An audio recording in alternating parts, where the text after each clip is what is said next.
our third course session of KMF2023 on growth and development themed More Football, Less Golf, orchestrating a multi-stakeholder approach to the development bargain.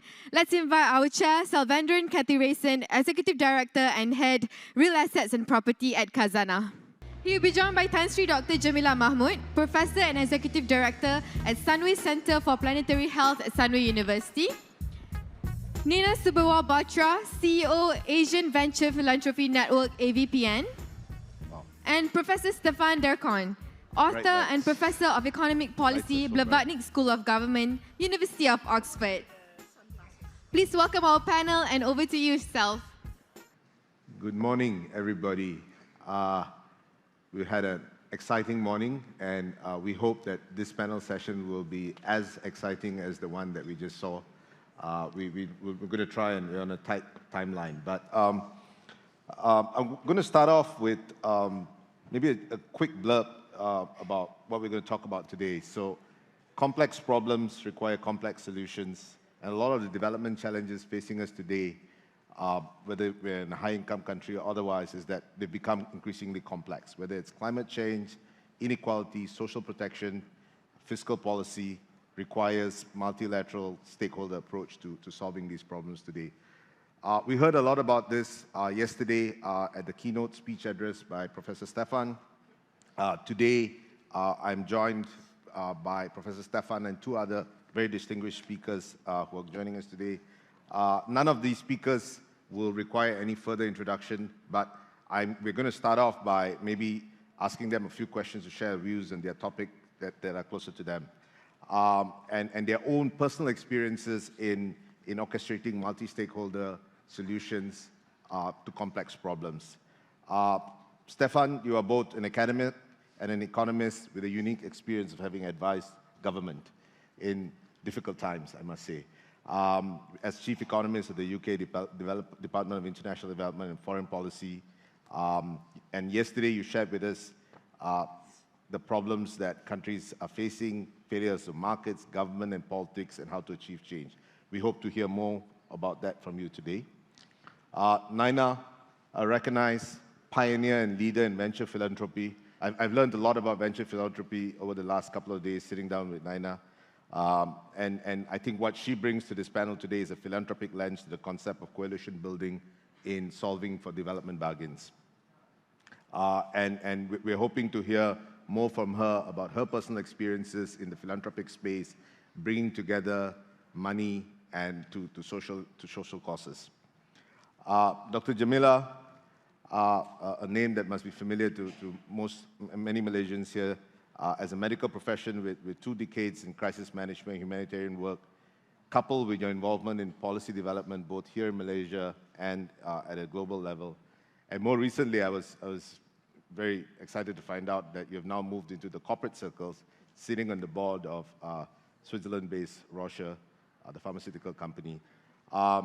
So she brings a slightly different perspective. So we have 3 different perspectives here. And I will be looking to Dr. Jemilah to talk to us about planetary health and sustainability and how you orchestrate developmental bargains within that context. So this panel session is really about sharing with us your own personal experiences in your respective space. So I thought I'll start off with Professor Stefan. If you could maybe talk to us a little bit more about Malaysia, about our developmental prospects in this post-pandemic era, what you see as the opportunities and the challenges moving forward. Yeah, well thank you very much. And it's great to, it's always good to get a second chance, Like I talked to you yesterday, and then I listened and I learned a lot, and then I heard people referring to things. And I'm going to use the opportunity to actually comment on some of the things I heard from what I get from my own experience, and some maybe poke a little bit here and there, a little bit further, maybe in the spirit of what Dr. Nung was just starting to do. And so, look, we got from ministers after all, what I call, and what I called in my keynote, very reasonable policies, a very reasonable plan, a kind of an idea of what to do. Now, what's the biggest problem in policymaking? It's not writing the plan, it's to how to get it done. And it's the key part is basically always in a complex society, in complex politics, in a complex economy, in complex geopolitics, how to actually get this done. Okay, and that's where the challenge lies. The challenge is not about designing a sensible plan. Every country in the world, no, I actually said yesterday, not every country in the world, quite a few have reasonable plans and things. So how can you get it done? This is where the idea of the development bargain for me also comes into it, because you cannot impose it. Even if someone were to dream of authoritarian powers, they can even not impose it. It's always somehow or another finding a way, because there's groups of people that can make it happen or not make it happen. And that's the key part. So let me quickly look at two parts of it. What is the thing about, and I do worry about it, but I can be totally wrong about it. But also Dr. Nung was referring to it, it's also execution is hard. Execution also in the way the state institutional structures are working, because it's not just about execution, it's also all the other stuff that's happening. And, self-aware state is a key feature for me in terms of actually, getting your plans commensurate with the nature of the state that you have. There's vested interest also in the administration, within patronage systems, within the finance, because, there's no free money, there's trade-offs all the time, and of course within societal problems. So this is where it's important to be quite self-aware what can be done. I actually usually like a slightly more narrow plan than something that is all-encompassing, as long as we can get it done. But it's the thing. And it's about,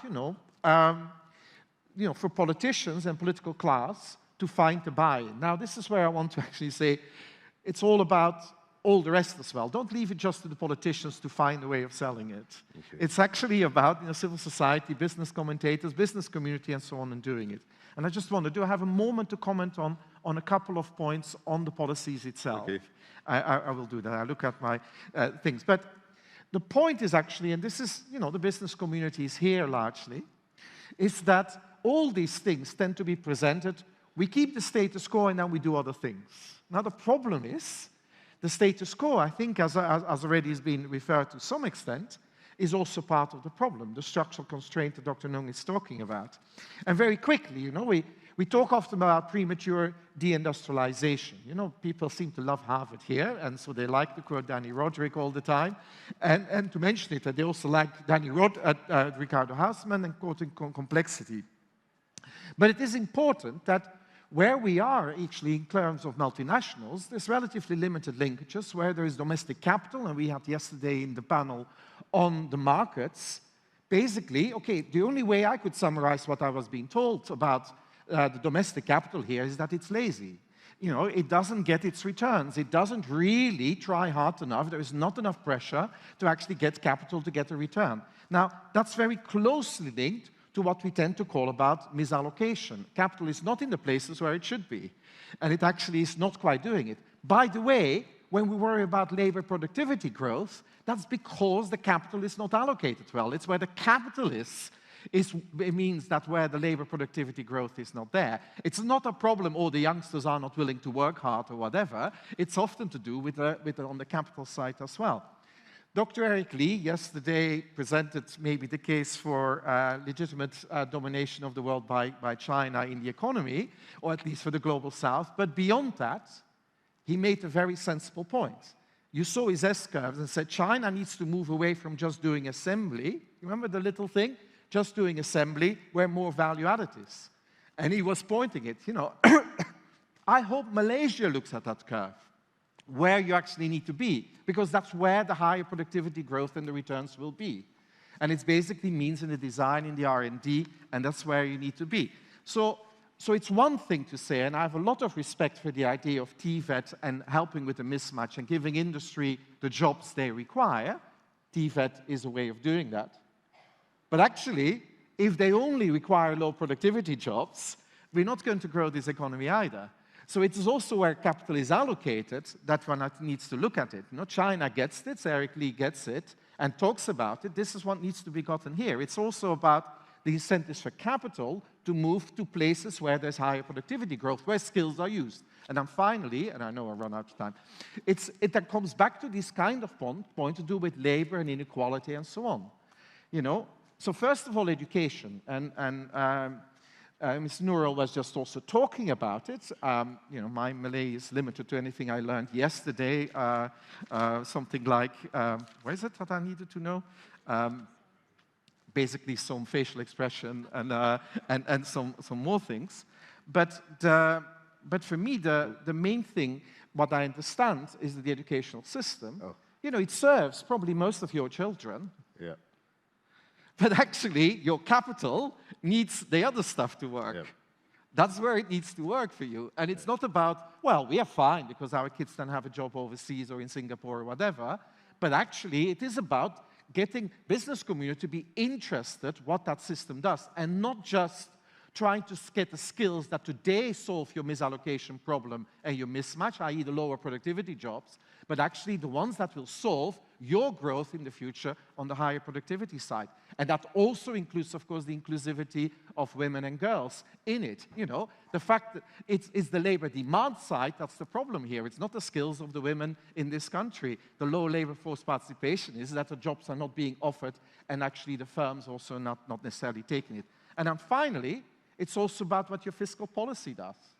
You know, you have the least redistributive fiscal policies bar one in the world, meaning that your Gini coefficient after fiscal policy is only 1 or 2%, so that's less than a point lower than it was before you start fiscal policy. In the neighborhood, everybody does better. So it means your fiscal policy, even in your social assistance, in your education, in all the things you do very little about inequality here as well.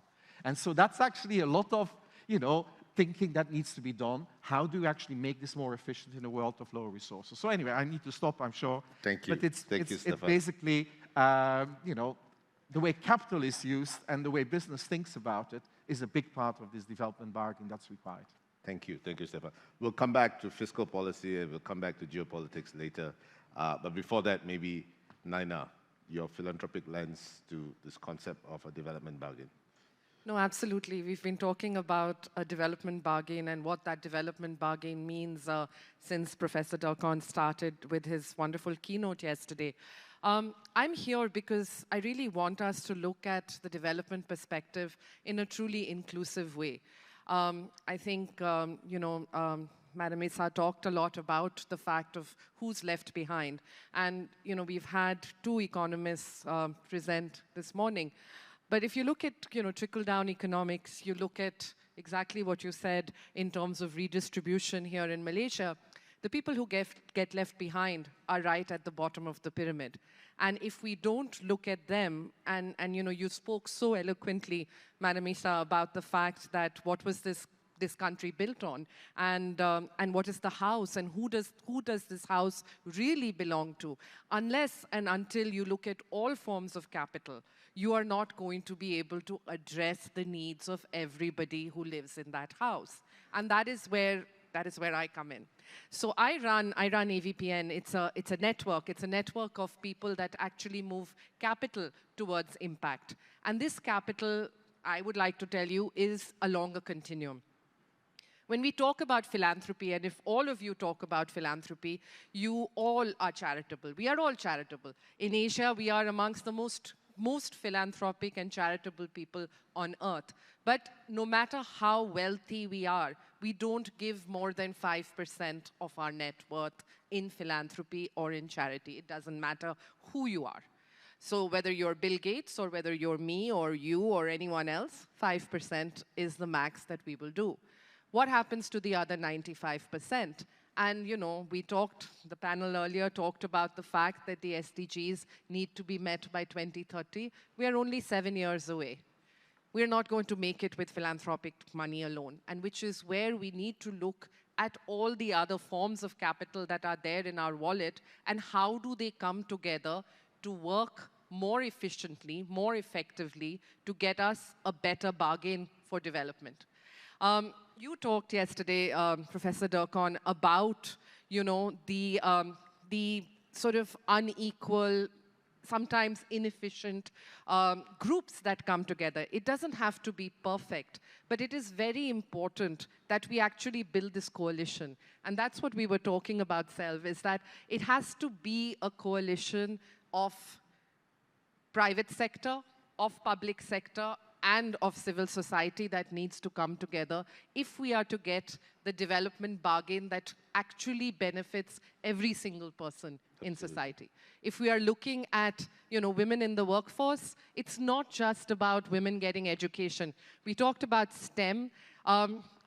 In Malaysia itself, there is a disproportionately high number of women, of girls, who actually do STEM education. But in Malaysia, like in the rest of the world, the number of women that actually end up in STEM jobs is ridiculously low. So the question that we have to ask is, what happens there? Why do they drop out? And how do we actually address that problem? And that is only going to happen if we have a coalition that actually brings all of these different voices together. Yep. And that's what we would like to do. And I'll stop there and hand it over to Dr. And on the topic of diversity, we'll come back to your initiative on women-led MSMEs in APAC. But now, Dr. Jemilah, your unique lens. Thank you. First of all, my caveat is I am no economist, although I did work with Dr. Nong Sari, so he has really taught me a lot together with Hisham and others. So let me go back to my own experience looking at the consequences of crisis. And it's not pretty. And actually, Stefan, you and I were talking in 2015. We interacted, and we didn't realize it till just last night when you wrote the book, Dull Disasters. And I was giving some feedback on that. And it's still unsolved, the whole issue around that. But, I think that one of the things we haven't talked about, we talked about growth, we talked about how we're going to increase economic outputs and how Malaysia is going to progress.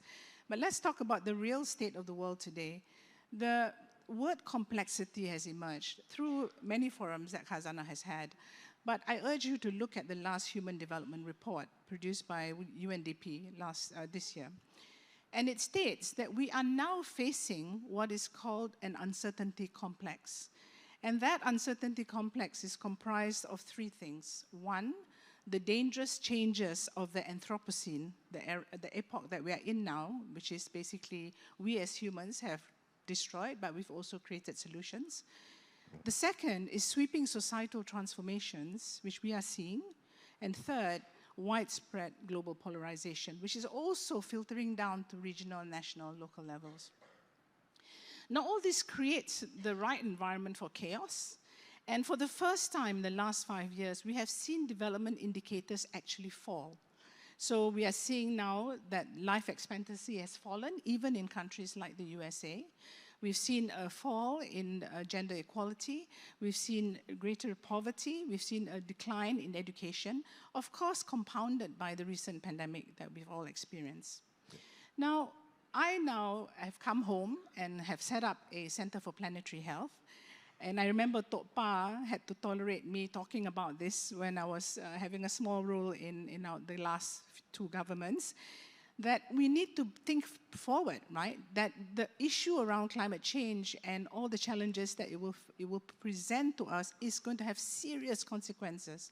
So planetary health, which is what I'm working on right now, is really about the health of human civilization, not just human health, which is so dependent on the natural systems on which it depends. So it really is about a transdisciplinary, multi-sectoral approach, which requires us to look at it from a social, economic, political, environmental, and health lens.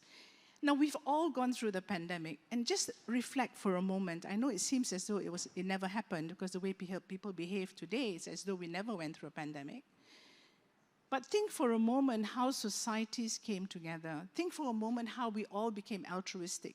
We all wanted our parents to be safe, those who have parents, our children to be safe, the elderly. We all helped each other even without knowing what was going on. All sorts of movements sprouted, right? And that is where I have hope. I'm a determined optimist, because human civilization has the capacity and the resilience to find solutions. And although there's a lot of doom and gloom in the climate space, we now have real opportunities. So if we want to talk about development bargain, if we're going to have any chance, we're not going to meet the SDGs, that's clear. But if we have any chance of making some progress, we require that bargain now, and that real coalition of the willing to come together and really try and solve complex problems together, right? So how do we now use health as that focal point that is so dear to each and every one of us to be that rallying call, because the cost of inaction is just too high. The cost of inaction, in a study done between 20 to 2019, it cost $125 trillion in terms of eco-services lost. It costs $4 trillion a year. We're talking about a year, 125 trillion a year. $4 trillion a year in terms of health costs. In Malaysia, between 2000 to 2019, the average cost is about 40 billion per year in terms of, you know, the losses from all the challenges that we're facing, right? So I think for a moment, I think I would like to say that as we reflect on development, let's also look at what development models we actually want. And Madani offers us that real platform. When I looked at Madani, my goodness, it's planetary health written in different words. It's about equity. And it's not just about equity today, it's about intergenerational equity, which we don't talk about. Yes. I don't own a Patek Philippe, but I love what it says. Right? You don't own a Patek Philippe, but you actually, keep it for the next generation. That's what we owe. So why don't we start being a bit more radical and think about what economic models are we talking about that will help us, achieve this development bargain? Is it a well-being economy? Is it a different mode of economy? Can we be a bit more radical? Can we rethink what is a good life to each and every one of us, and what is value to each and every one of us? Thank you, Dr. Jemilah. That was very interesting. Maybe before we open up to the floor, I was going to maybe try and get a discussion going here about a couple of things.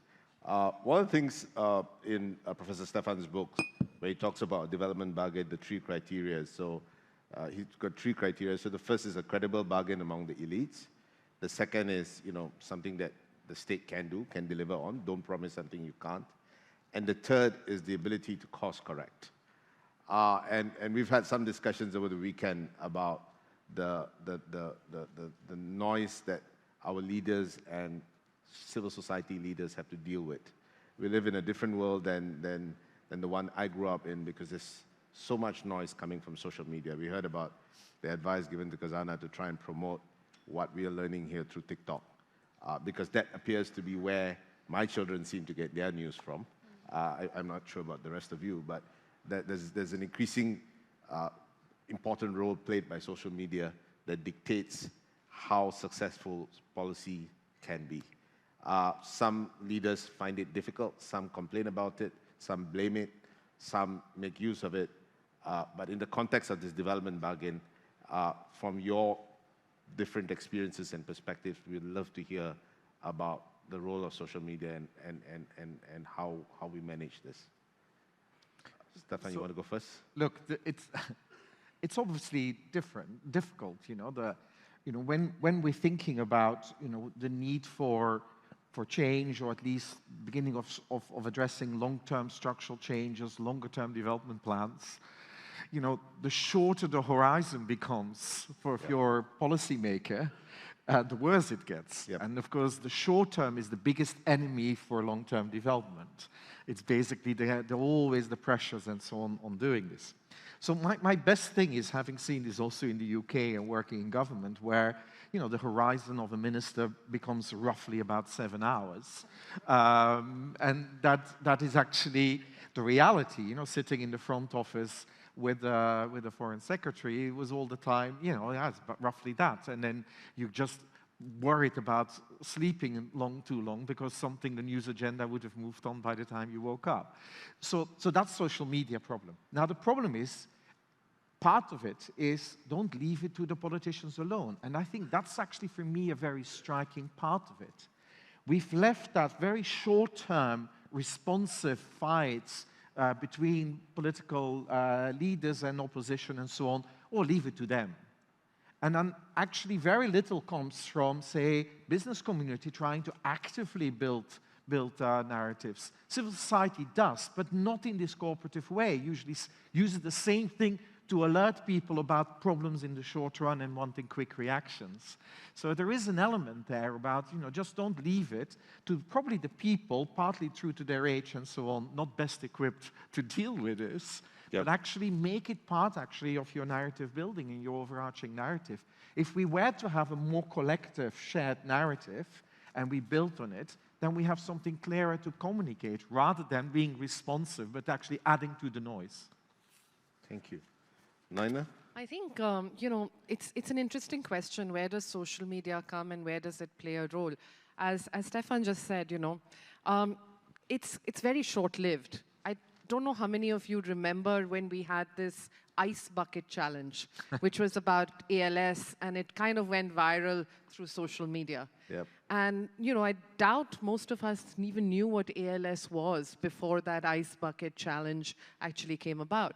So I think, there are ways to leverage social media, and especially those in the development sector have tried to figure out unique ways to do it. One is to create awareness, like the ALS, ice bucket challenge. The other one is actually to really get people excited about a topic and use social media to raise capital. So you see a proliferation of crowdfunding platforms. You see the ability to use social media to make social causes more realistic. We find a lot of grassroots organizations, and I think you'll hear from a number of them this afternoon in your Malaysiana segment that have used social media really well to talk about what they're doing, how their model is different.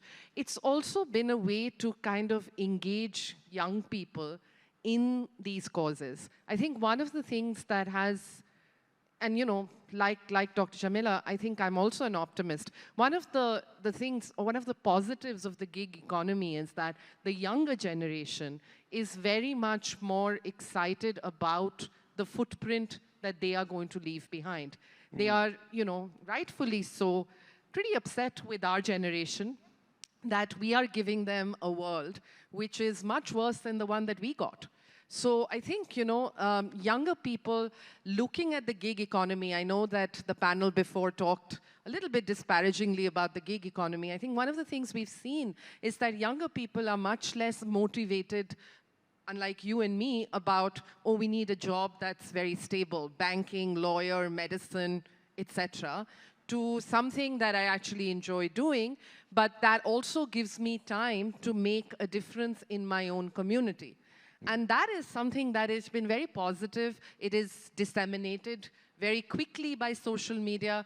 It helps you find other adopters. It helps you gather people that share in what you're looking at doing. And it also helps you disseminate what you have learned. So I think in that sense, social media has been positive for the development sector. It's also been interesting because we don't give enough credit to the hyper-local. We are constantly looking at what is the impact this has regionally and globally. Whereas, sometimes we need to look at change and how we drive that change in a very hyper-local in our own communities. And for that reason, I think these communities have managed to use social media really, really well. Okay, thank you. And Dr. Jemilah, so we talked about how everybody became a doctor during the pandemic because of social media. Maybe you could... And also a vaccine expert. Vaccine expert as well, yes. So I think social media is a double-edged sword, right? I think, and it's here to stay. And I would say that it's not only for the young. I think older people are also turning to social media. And the worst thing is politicians are using social media sometimes in the wrong way, globally, right, Stefan? Yes. So I think that what we need to do is we have to grapple with the issue. And I think this is where I think we're all not doing very well. First of all, I think we have to understand that social media landscape will evolve. It is not static. What is relevant today will probably be very different forms of social. We have to think of the unthinkable. What kind of communications landscape we'll be facing in the future? and to actually harness, social media for good. So, but before we do that, we have to really now deal with many issues like disinformation, misinformation, and I think that we're not engaging the right people to deal with this. First of all, the PR advertising companies, they need to be on board. They understand what sells. It's all about behavior change. And behavior change doesn't happen because I tell you this is evidence, no. And this is the failure of, science in many ways, because you come up with all these wonderful theories and very complex diagrams which the public doesn't understand. So I think communications writ large is so critical in looking at how we actually achieve developmental progress. So if I give you an example in planetary health that we're doing, we're really focusing a lot on social media. And one of the things I'm doing with World Economic Forum, for example, is a project called Earth Decides, and really bringing the top scientists and using all sorts of different forms of communication to see what actually will nudge behavior changes, from cartoonists to trapeze artists and everything else, right? Because communications is so varied, and it's not just TikTok and Twitter and other things. The second thing is that how do we demystify, science, but also development and economics, so that people actually on the street, in the kampong, they understand, if I talk about climate change and 1.5 degrees to a fisherman, he probably doesn't understand. But if I tell him, what is the yield you're getting from the sea lately?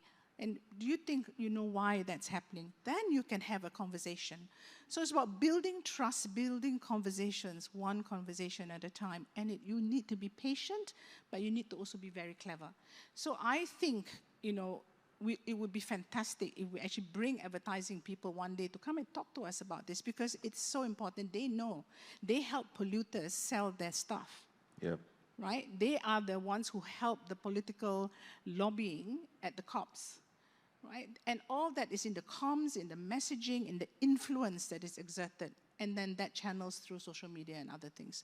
But we can, try to harness it and turn it around. Yep. I think we've seen how ugly it can be with the Trump campaign, and how money dictates the I mean, flow of view. we don't have to go so far. The whole pandemic, right? All sorts of things that we had to deal with, from all sorts of genetic material being put into us through vaccines and so on and so forth. Yeah. When you would think logically this is life-saving, right? But it's not so easy, because information is now available to everyone. So, thank you. Going to come back to inequality and social inclusion, so, and particularly within the Malaysian context. So yesterday, Professor Stefan, you talked about how, and I didn't realize it until I checked, that our Gini coefficient improvement is probably the lowest amongst our peers. I was quite taken aback by that, given how much we allocate towards subsidies and social protection, or we think we do. So I'd really like to hear, I think everybody here would like to hear the perspectives from economics and fiscal policy, philanthropy and social inclusion, and planetary health and environmental stability. Just the same point about So, look, it's one of the things that is striking when you look at the way budget and fiscal policy is implemented here, and I alluded to it yesterday as well, is that I use the word clientelist. It's usually a term of a very rough way of redistributing, often with getting your political narrative very easily translated in rewards and benefits, whether it's for firms or whether it's for particular groups of people. The problem is, in the end, when the economy is more complex, it's more competitive, you're hitting your production, where you have a particular production possibility frontier that you're not quite hitting, so you're not really performing as well. You do it also in your fiscal side. You don't have an efficient, despite the objectives, you don't use your fiscal resources efficiently and equitably. And the equitable part is here. It's you can use subsidies, benefits, and the whole thing. but it's very untargeted, and it doesn't reach the right people. You know, can take the case of fuel subsidies. You know, we know it's very aggressive, but it's a political meaning that those who use a lot of fuel and energy will benefit most from it. But at the same time, it's an easy thing to mobilize poorer groups against when you say, oh, we're going to abolish it, because of course everybody benefits a bit from it. And so the political challenge of it is actually the harder one. And so we get a awful lot of things in a budget that is very inefficient because the short term, again, doesn't allow us to do something sensible for the long term. We can't do it. I don't know whether this is, I have an example from another country, shall I maybe take this for a moment, is that very few countries have managed to get rid of fuel subsidies, exactly for the reason. And in fact, given the nature of the crisis we've been seeing with the war in Ukraine, you know, we're getting more of these, and we know the thing with subsidies, it's very easy to give them, it's incredibly hard to take them away politically. So there's a huge asymmetry. Actually, an interesting country that has handled it is an unlikely one, is Iran. In 2012, sanctions meant they had an incredible pressure on their fiscal situation. They worked with, in fact, the International Monetary Fund, and they did a very simple thing. Actually, very, very smart. They basically, everybody agreed we had to abolish it, but they were really worried it would never get to Parliament because, you know, despite the nature of the politics there's a very active opposition within their whole system, and people are very easily mobilized on the street.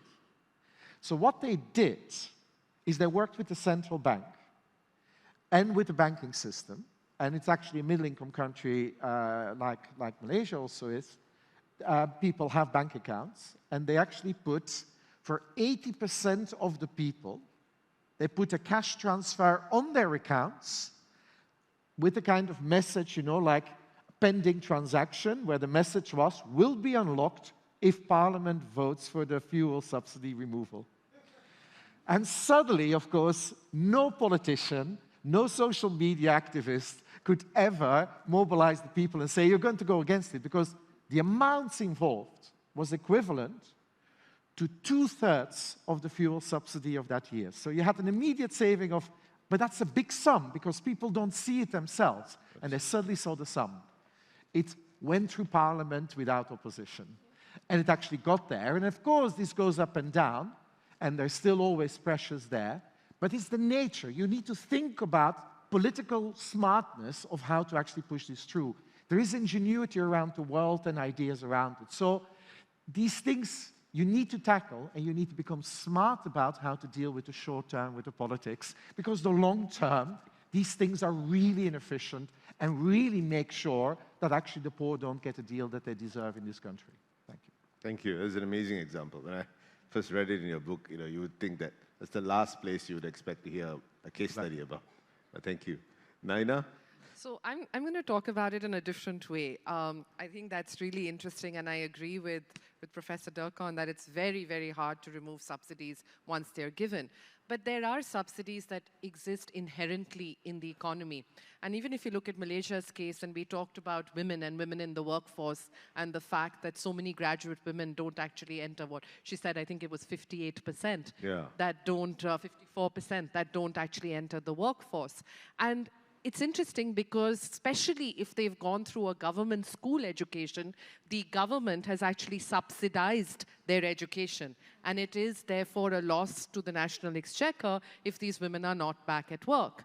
And if you really look at it, the pandemic has pushed more women to staying at home because of the enormous burden that is put on women to provide care that is actually not paid for. So whether you're looking at childcare or whether you're looking at elder care, especially in our Asian societies, where we keep our elder at home. We don't have homes and elder care communities where we ship off the elderly. So there is a disproportionate burden not just on childcare but on elder care. So how do you actually address this from an inclusionary lens but also from an economic lens? And I think I think Khazanah has also invested in Kiddo Care, which is one of the companies that is actually looking at providing childcare.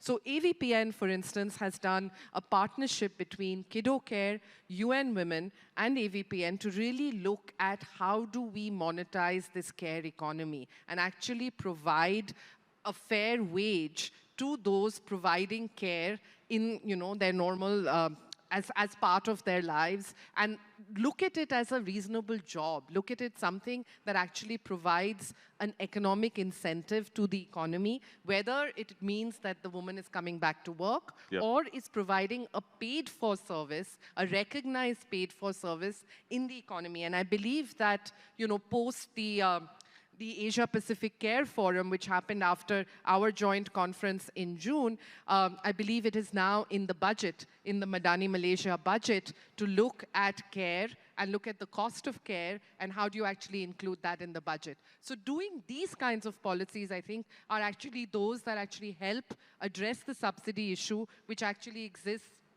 across the economy. Yep. So not only are we just removing the subsidy, we're actually creating a multiplier effect with the new jobs that we're creating, and that's amazing. Thank you. Professor Jemilah. So let me go back to the example of health, right? And I want to just stress that health, the determinants of health are not in the healthcare complex. There are 75% actually is from social, environment, behavioral drivers. So socioeconomic disparities are all determinants of health. And if you look at, from the planetary health perspective on how, climate change is a major issue, but also pollution. So if you're going to solve, some of these issues, this is why the transdisciplinary approach is so important, breaking those silos even within among ministries, right, across ministries. Now, if you look at, for example, let me give an example of pollution. 7 million deaths per year, it's estimated, premature deaths because of air pollution. We are now having an alert level 2, right? The air quality is so poor. It's affecting everything, not just our lungs, but also cardiovascular disease, earlier onset of Alzheimer's, everything that you can imagine. I haven't even started talking about microplastics, because 80% of samples of blood taken have microplastics. It's in breast milk, it's in infant feces, and we have no idea what kind of cancers is going to develop, what kind of cardiovascular issues. So if you think about having developmental gains, you've got to make sure that you don't have developmental loss. So I think where is that investment now? So if it's a health issue like pollution, the Ministry of Transport needs to be there, the Ministry of Finance has to be there, your planning ministry, your urban ministry, all these housing ministries, your environmental ministries, and it's not just the health ministry. So taking that transdisciplinary approach, really trying to rethink development through many different ways, and again, breaking those silos and coming back to the whole issue around equity and social justice, right, and climate justice, if you like. Thank you.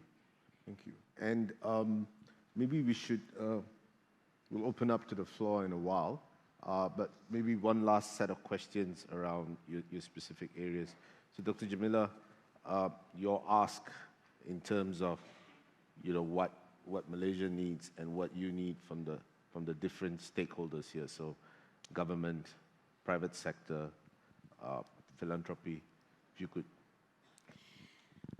If we're going to make progress, certainly, taking the planetary health lens that I'm talking about, there are 4 things that are critical. One is good governance.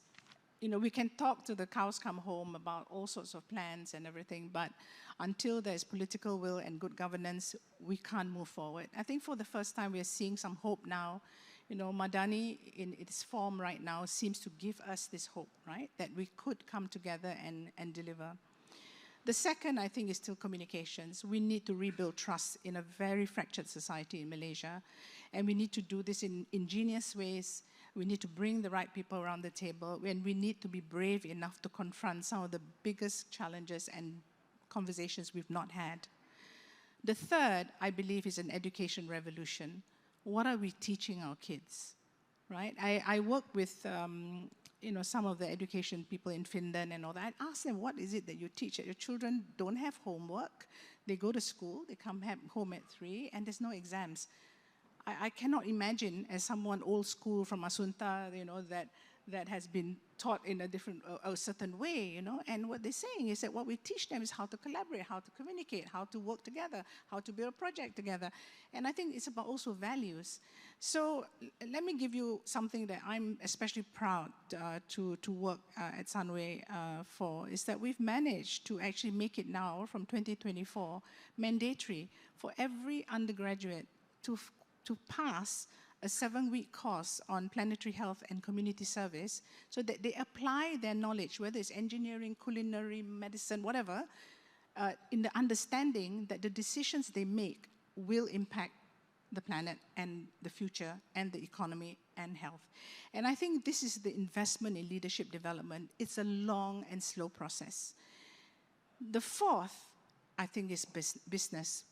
There is no doubt the private sector is going to be the prime mover and shaker in many ways. You can't wait for governments to move on these things. I think that how do we now bring the private sector on board and have, you know, some strategic directions and really solve problems together. So it's about finding solutions to very complex issues. And I think that when you actually sit together and try and break it down to smaller bite-sized pieces, you actually find that there are many solutions. And finally, I want to say is that don't forget, we are a rich country with a lot of indigenous and cultural knowledge. Harness that. There's so much we can learn.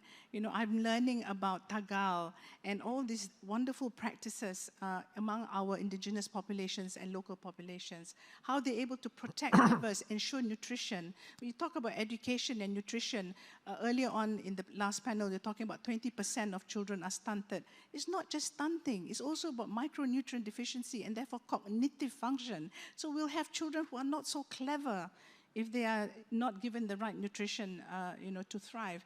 So all these things, I think, you know, requires us now to almost like press that reset button, right? How do we work better together? How do we now have a real systems approach to really try to re-examine, you know, development in a very complex world? Thank you. And on that point of resetting, pressing that reset button, Naina, you spoke to us about kiddo care, and that was a very interesting example of how, you know, you brought civil society, philanthropy, and the private sector in. And this is the whole impact agenda, how you're bringing that to the center. Do you want to talk a little bit more about that in the Malaysian context, which you're very, very familiar with, given your work with Yayasan Khazanah and some of the other agencies in Malaysia? No, absolutely. And, you know, I mean, building on what Dr. Jemilah said, I think what is really important here is the 4 Ps. And you really look at it as, you know, public sector, which is the government, private sector, which is private capital, philanthropy, which we oftentimes, or civil society, which we ignore, and partnership. And, you know, I think Dr. Faisal talked about this yesterday when he opened us up, that, you know, looking at the kinds of complex problems that we are facing now, that we've never ever faced in history.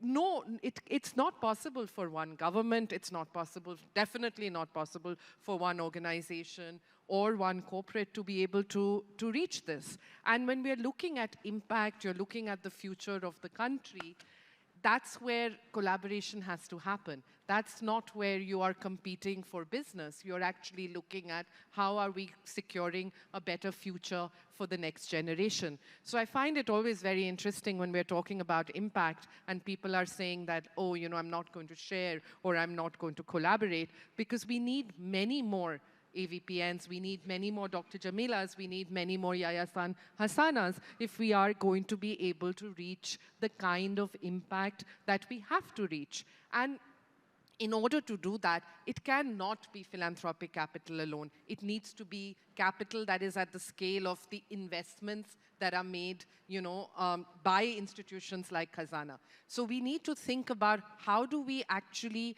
bring the best of each type of capital. So when you talk about philanthropy, it's money that we have designed to give away. So it should technically be that kind of capital that has the biggest appetite for risk.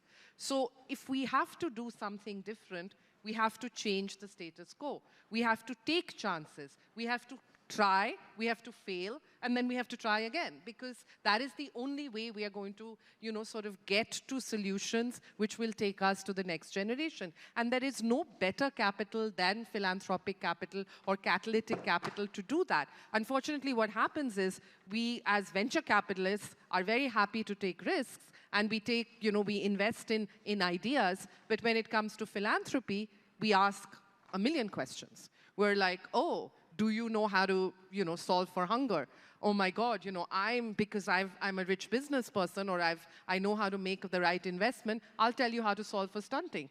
Or this is exactly how you should do it. So the question here is, when you're doing philanthropy, please take risks. When you're actually coming together to look at climate change, or you're looking at a sustainable solution, you're looking at a just energy transition, you need to be able to be flexible, to bring different types of capital together so that you can help fund and structure a solution that actually is equitable, that looks at the just part as much as it does at the energy transition part. And that's where I think, it's really interesting, and it'll be interesting to see what Malaysia does, given that, there is such a lot of dependence on fossil fuels. How are you going to make that just energy transition?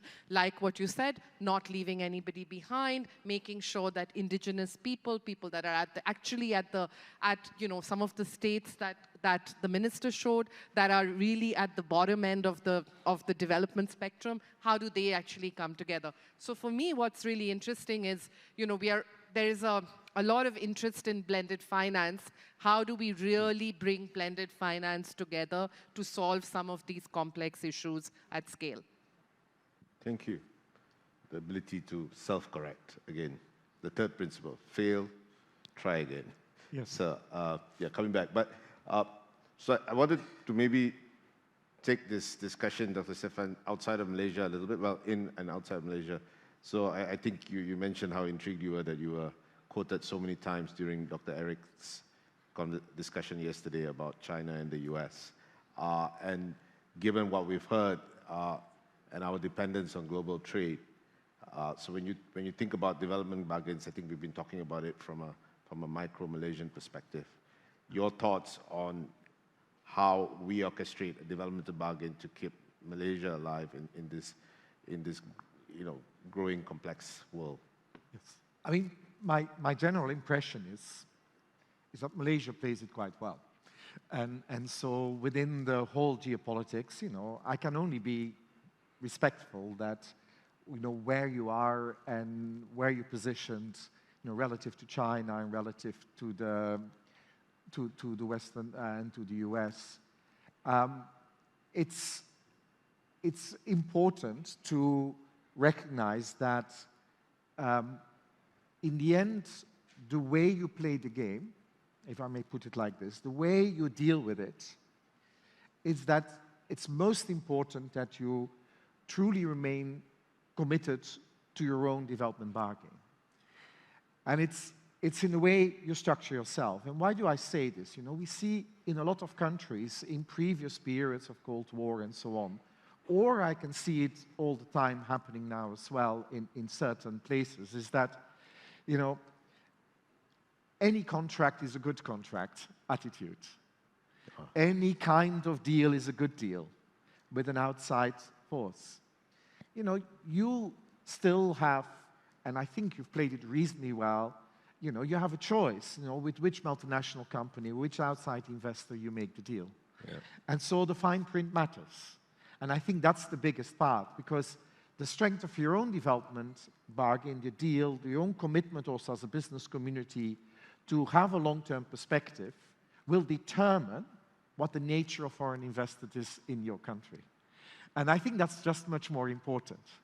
Yep. What we see when it goes wrong, whether it's in Western investment in natural resources in some African countries, whether it's Chinese investment in places on Belt and Roads, the fine print matters. And so as long as you keep on reading the fine print, I think you can maneuver this space. And having said that, if you play it well, there's huge opportunities. Value chains are moving out of China to supply the West. Similarly, value chains need more security and more secure places to supply them to the West. So there is a huge opportunity here. But the main point would be, you know, the massive amounts of finance that may be on offer from wherever they come. Just be careful with them and read the fine print. Thank you. Thank you, Professor Stefan. So I think it's time for us to maybe open up the floor, the questions for the floor. Enough from me. Sorry, there's somebody, number 4.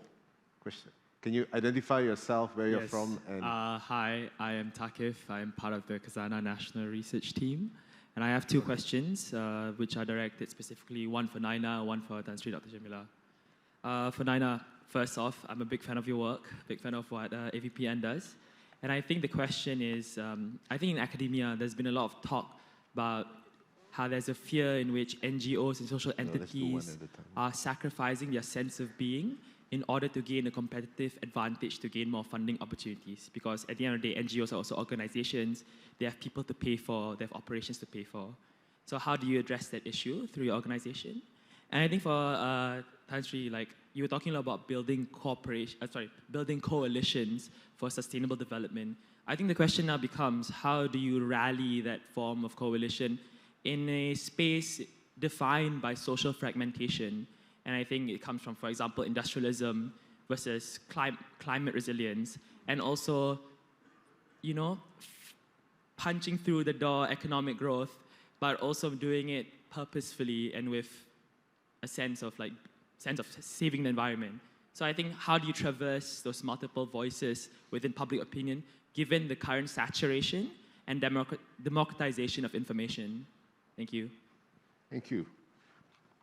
Naina, you want to go first? And then Sure. Thank you, and thank you for your kind words about AVPN. I think you're absolutely right. You know, for a lot of nonprofits, and I don't know if there are any nonprofit organizations here or leaders, what they often find is that, you know, they're almost in a Hunger Games kind of situation when they're looking to raise money, because they feel that they're competing with each other. And oftentimes, when we do give money to nonprofits, we are very targeted about funding projects. We don't look at building the capacity of these organizations. And if you see them actually working at the community level to drive change, we need to have strong local civil society organizations that can drive change at scale. And so what we have done actually is that, you know, since the pandemic, since 2021, when, you know, all borders were locked down and funders couldn't really travel, they came to us and said, can you help us deploy capital? And what we did is we've done a series of pooled philanthropic funds, 9 actually in total, looking at STEM education to maternal health and, you know, maternal and infant child health, last mile healthcare to sustainable you know, solutions using technology, etc., where we have actually given philanthropic grants that are operating expenses grants, that are actually general operating expenses grants that help nonprofits invest in themselves. The idea being that unless you have strong organizations, you're not going to be able to drive systems change. You cannot be, you know, every funder loves to talk about systems change. They don't necessarily like to fund it. So how do we actually build strong organizations? One of the latest funds we've done actually is one on mental health, mental well-being for youth, which YB Hana Yo announced at our conference in June. Mental health is a topic that has become something that is almost endemic. It's the new not talked about pandemic in all of our countries, especially post-pandemic. In Asia, we don't talk about it at all. I will borrow from the words of Dr. Anwar from Yayasan Hassana. I do that all the time. I didn't realize in Malaysia, if you're below the age of 18, you cannot even go to see a mental health counselor or a psychiatrist unless you have permission from your parents. Yeah. Can you imagine asking your parents that I have anxiety or I'm depressed? My mother or father would have said, what's wrong with you? What, you don't have food or what? Like, we provide for you, you should be able, there's nothing wrong. Why do you need to go to a mental health physician? So we need to strengthen these organizations that provide service, and that's what I think the need of the hour is. How do you look at really strengthening our non-profit organizations. And I speak to a lot of investors in the room. When you invest as venture capitalists, you invest in the organization and the leadership. You don't necessarily invest in that particular business plan because you're confident that if that business plan fails, the leadership is smart enough to come up with a plan B. Do the same when you do it for nonprofits. Yeah. Yep. Thank you. Before I answer your question, can I just build on what Naina said? And I really have to call out my gratitude to Khazanah, because when I was running Mercy Malaysia, it was a discussion with Tan Sri Azman to say to him, please invest in the organization for 5 years. After that, let us go. If we fail, we fail. I've left Mercy for 10 years, and it continues to thrive because of the investment in putting in the right systems into an organization that is so needed in the country and globally. So I completely echo what you're saying. Invest in civil society, invest in organizations, help them become professional, have good governance, have good systems in place. Now, on the question of, and if I just want to build on mental health, it's a serious issue. I think even in Malaysia, it's a serious issue. The pandemic really raised this to our, it was scary because I'm not sure if any of you knew that the suicide rate among women and men is generally lower in women. But during the pandemic, we saw more suicides in women in Malaysia. And that's a really scary figure, right, to think about. Now, remember that mental health issues are impacting younger and younger people now. And climate change is really affecting them, and the anxiety and so forth. These are your future workforce. There have been research, and of course I'm jet lagged, so I can't remember numbers, but trillions, the cost, the impact on GDP is extremely high in terms of mental health. So I think we've got to really take this very, very seriously. Now, on your point of how do you build the coalitions, I think, number one, it has to be systematic. You have to identify exactly who you want in the coalition, and don't think about huge coalitions. Start small, start local, build it up, and you have to have the right story. You have to have a clear vision of where you want to go to and who you want to bring along the journey. And I think narrative communication is so important, right? And I think you'll be surprised how many wonderful spontaneous coalitions can actually arise, even in fractured societies. So, this is a 1-hour lecture, so we can always have coffee later, but it is so important. And I think one thing that, I forgot to mention earlier that I think I need to say, I really urge all of you, if you don't remember anything I said, please watch the Netflix documentary, Breaking Boundaries, because planetary health is really about boundaries. We have limits on this planet. There are certain limits that we can withstand to be safe, and we have 9 boundaries.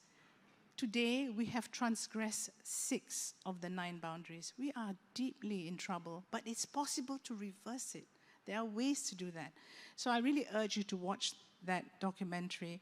And the other thing that I want to urge and tell you is that we are really at a very serious tipping point.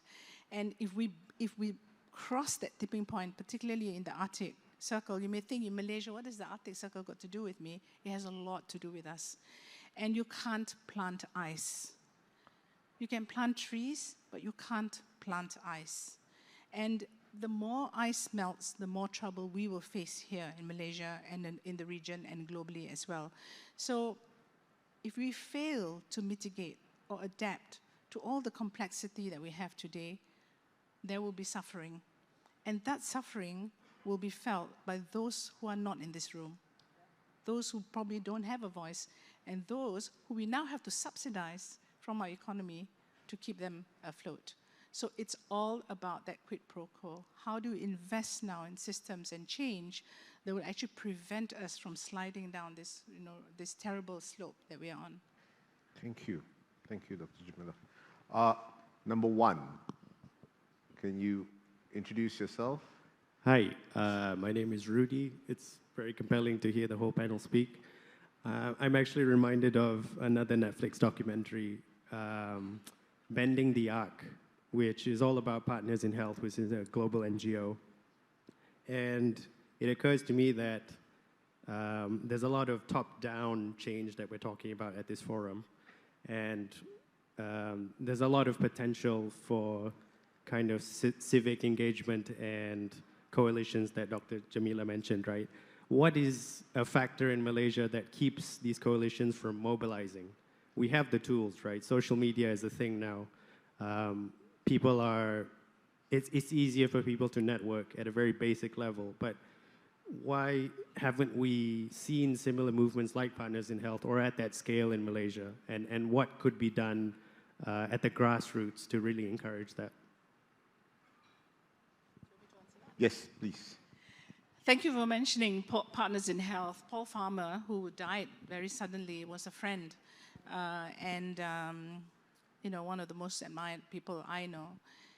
I think that there's nothing stopping, you know, society from developing and organizing itself. But let me be very honest, it's actually expensive. It costs money to run organizations.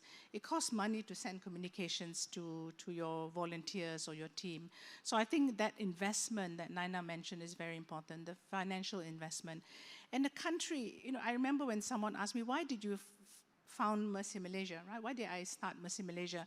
All sorts of theories came out. I was unhappy in my marriage. I needed to get out, you know, all sorts of things, you know, not knowing that my poor husband, I stopped working for 10 years so that he could fund Mercy Malaysia. And you know, but it was because I saw development in a very different way. I thought Malaysia's development is not just about tall skyscrapers. It's about our ability to reach beyond our own circles to ensure that other people have the right to the dignity and the life we have. And that, for me, is real development, right? So I think that investment, you know, the budget process must invest in civil society. But to do so, you need to have some form of, not controls, but some mechanism where you can actually build the capacity and accountability of civil society. Let me give you one example in Bahrain. This is very interesting. So they have civil society and they categorize them A, B, C, D, whatever, yeah? And at the same time, they build their capacities. So as they progress upwards, the amount of funding they can get is depending on their rating. Wow. So that's a real incentive for civil society to then become much more professional, move up the value chain, and so on and so forth.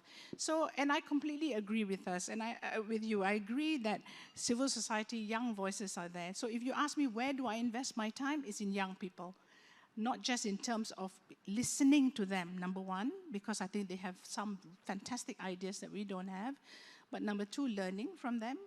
But number three, you know, I won't be here much longer. I mean, I need to start downloading knowledge.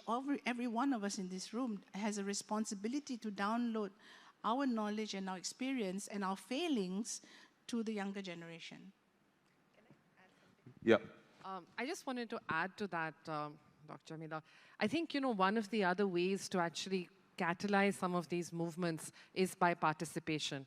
And you know, the fact that Dr. Jemilah and I are here on this panel, I have to say thank you to Khazanah, because you are, you know, you're putting the voice of civil society, you're putting the voice of, you know, non-traditional finance on the stage, and that's really important. If we have to drive change that is bottom up, and we do, you know, if we can talk about an inclusive, just society till the cows come home, we're not going to get there until we have participation. I think, Stefan, when you started yesterday, you talked about the 1% in this room. How do we actually increase access to rooms like this? Whether it is access from those who are of less privilege, but also whether it is access to young people. And one of the things that, you know, we did at AVPN, and which I think is really interesting, is we started this program called Jugaad, which is really matching young community leaders with more experienced corporate leaders to really see how it doesn't always have to be one way, where, you know, the more experienced, the more gray-haired are telling the younger what to do. Oftentimes, we learn so much more if we let the information flow the other way. And if you talk to a young entrepreneur, you'll realize how much value there is in frugal innovation and how you can actually get there. And what we found is, you know, we had 4 corporates that took part in this program, and including 2 Malaysian corporates. So if anyone is interested, please do reach out. There's a lot of value to be had in terms of how you're looking at your business. How do you appeal to a younger demographic? What are the kind of changes you can make if you listen to young leaders? Thank you. And on that note of increasing access to the room, maybe I should just check with the organizers on questions, online questions. Do we have any online questions? No.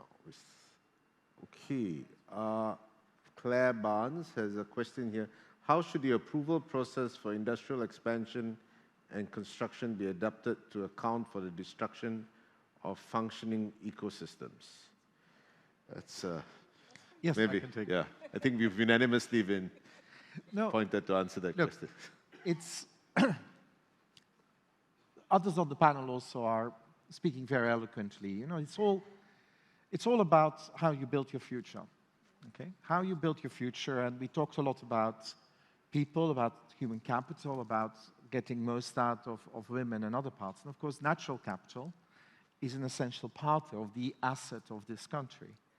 Natural capital, you know, this an economist would basically say, well, we need to properly account for it within our calculations. It's not just about financial capital or human capital, and we need to do this. And so the minimal amount, and we worked around this also in the UK, not always successfully, I would say, but our finance ministry has increasingly tried to say, look, you need to do, when you do your basic cost-benefit analysis, bring your natural capital and properly measure it, and actually think about it, whether actually, you know, this is something you can do, and give it a proper value in your calculation. And so it's all about basically properly taking into account. You know, we could have long arguments whether any reduction in natural capital can be compensated by human capital or not. You could have a lot of argument, but the first thing is bring it into the open and be very explicit about it, what you do, and dare to value it and put a value on it in terms of, you know, and the planetary boundary work, of course, has a lot of that valuation type of work going on. You put it in, and then you will see certain things you may not do anymore because the return may be in the short run, but actually your longer term may be more destructive and creating fewer opportunities. And you have to be willing to do this because, you know, most of us, well, definitely most of us on the panel won't be here forever. You know, we need to be able to hand over something, and that's part of the capital of this country. Thank you. Before I check, are there any more questions from the floor? They want coffee. Okay. I think we've taken all of it. Do we have any more online questions? The organizers, okay. Advances in social media technology has paradoxically caused people, especially youth, to reject STEM and scientific development. Example, the use of vaccines. Yeah, I think we spoke a little bit about this already. Do we require intervention? Yes, I think we've answered this question earlier. Any other questions? No, we've answered this. No? No other questions? Yep. Thanks. Oh, there's another one. Okay, it's got your name on it, Jemilah. The pandemic has caused drastic shifts in individual jobs, education. How do you ensure that the solutions implemented to combat the falling economic indicators, as you mentioned, will address this individually or an umbrella policy affecting all? This was an economist. Only an economist would have drafted something. I'm the pseudo-economist here. I think that one thing people are not aware is that the Prime Minister is chairing a process now that will lead to the launch of a National Planetary Health Action Plan in May next year.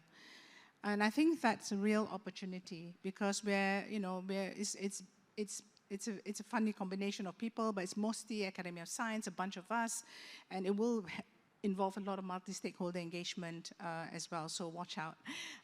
But I think that this is how we do it, right? To break it down to a systems approach and realize that until and unless you create those systems shifts, you can't impact at individual or global level. Yep.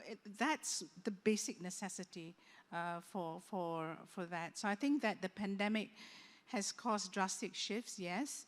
I don't know if people realize this, that we are the country that probably had the longest lockdown of schools.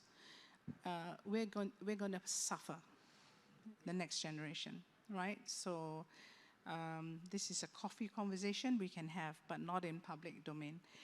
But this is a serious problem, right? So I think that until and unless we now tackle the problem, that we need to shift to systems, and we need to, for example, in the health systems, radically shift our thinking as well, and really work based on evidence, on new thinking, on innovations, rather than the hierarchical, health industry, which is a problem, right? So, may I just end on one point?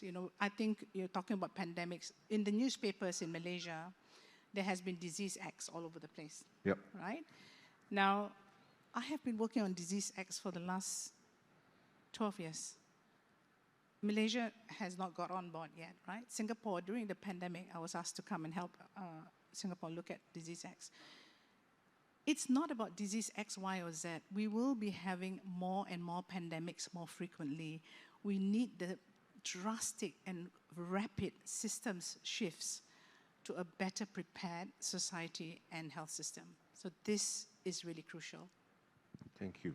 Stefan, you wanted to add something. Yeah, just briefly add in a slightly different direction, where the question was going, is that, there is something about shifts in labor demand, in the kind of jobs that are coming out. And in fact, the pandemic has also added to the kind of more perception of, jobs of the future will have to look a little bit differently. And there is the problem that Dr. Jemilah very correctly addresses. Lots of countries actually have, especially on the lower levels of their society, now a real catch-up necessary in terms of learning and so on. Learning outcomes, it's actually quite a rather dramatic thing, and it's underestimated, and maybe it's over coffee, but it has to be in public rooms as well. It needs to be addressed in all countries of the world, and especially during the lockdown. But there's the other side as well, and it comes back to also how business and capital begins to think about, how do you actually going to stay ahead? And this is about also then the new technologies, AI, that come up, and then saying, oh, well, we're fine. We don't have massive returns into our capital, we'll be fine. No, you won't be fine. And it actually is also about businesses begin to think about, not so much like, oh my God, all these jobs are going to go. Those businesses that will flourish will be the ones that understand things like AI and learn how to deal with it with actually, and encouraging the kinds of skills in the workers that are complementary to these things. Because in the end, in the long term, all growth in economies in the world is driven by people. It's not by capital. It starts with people, and that's the big human resource. Falling populations or falling younger populations means also shifting. But it's basically think about complementarities. What are the capital that the kind of businesses we set up where there's a complementarity with these new technologies, and not simply substituting, and then you're going to lose the race. It's the complementarity is where the profits will come from the future. Okay. May I add a fun fact? Fun fact. 60% of children in school today will be working in jobs that don't exist. Exactly. So, the opportunities are there. I think let's also look at, that radical shift that will happen in the job. Yep. Okay. Thank you. We're almost up. Thank you so much for your time. This has been a hugely educational week for me, spending time with the three of you. And I think all of us here today have enjoyed your views. And we really look forward to hearing more from you as we work together with you on your respective initiatives and projects. Thank you. Thank you so much, everybody. A big round of ovation.